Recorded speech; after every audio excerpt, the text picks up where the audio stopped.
he explained that the logic was the only people who really cared about fighting the communist left was the socialist left.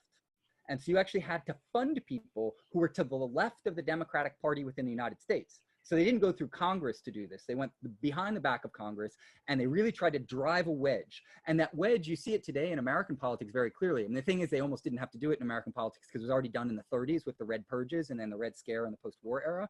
But you have a wedge that's driven between what we call the left in the United States, and it's laughable from an internationalist and historical point of view. What we call the left is a pro-corporate, pro-capitalist, pro-imperialist party, right? That's not the left historically. The left historically is the group of people who are critical of imperialism, critical of international racism, critical of capitalism, right? And so that wedge is one of the quintessential wedges. And I think it's important to identify how in the cultural apparatus and the intellectual apparatus, we are the inheritors of that. And so one of the things that I'm particularly preoccupied is what I refer to as the policing of the left border of critique, right?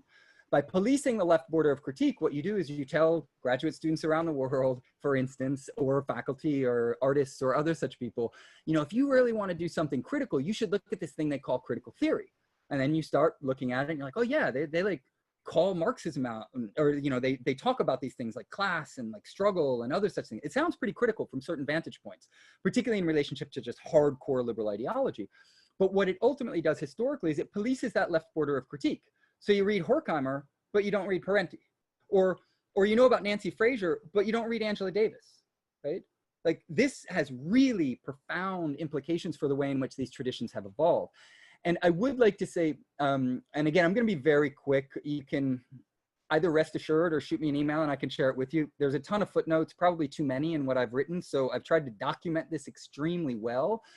But what happens in the evolution from this first generation of critical theory to the second and the third is really a complete consolidation of this project. So if historical materialism emerged as a critique of both liberal ideology as the dominant form of knowledge for capitalist social relations, that's one way of describing what historical materialism was doing.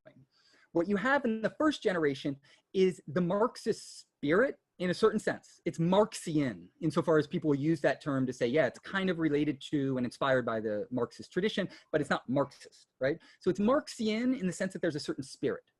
That spirit is then cut out entirely, right? So I would say that there's the spirit of Marxism without the substance in the first generation. In the second generation, you get no spirit of Marxism. You get the spirit of liberalism. And by the third generation, you get the core substance, and that is liberalism. And so there's this very interesting dialectic of history where you move from Marxism to the first generation, second generation, and third generation, and you've basically inverted history. So that by the time you get to the third generation of critical theory, the very definition of critique is shoring up liberal ideology, defending capitalism, and maintaining Eurocentrism as the central coordinate by which you would judge the entirety of history. Okay? And there are nuances within this. I'll allude to some really quickly, but then I do want to get on to the Q&A. So Habermas, I'm going to jump over really quickly. He was a member of the Nazi Youth. He studied with Heidegger. He was actually to the left of Horkheimer and Adorno on certain questions, but over time, one of the things that happened is there was a splinter off from Horkheimer and Adorno. Marcuse and 4 other members of the first generation of the critical theory worked for the deep state, right? They worked for the Office of Strategic Services, the predecessor organization of the CIA. They worked for the OWI, the Office of War Information, for the State Department, for Voice of America. This is the American deep state, right? And you had 5 members of the critical theory, the first generation, that were working for them. And I could say a lot more about them. One of them was actually a fascinating case, Franz Neumann. He was a turncoat because he was an undercover agent for the KGB. And it's a really fascinating aspect to this. And they might have contacted Marcuse. It's unclear if they actually reached out to Marcuse as a possible double agent. But what's important about that is in Marcuse's evolution, he was very marked by the radicalizing movements of the 60s and 70s, got on board with anti-imperialist, anti-racist critique.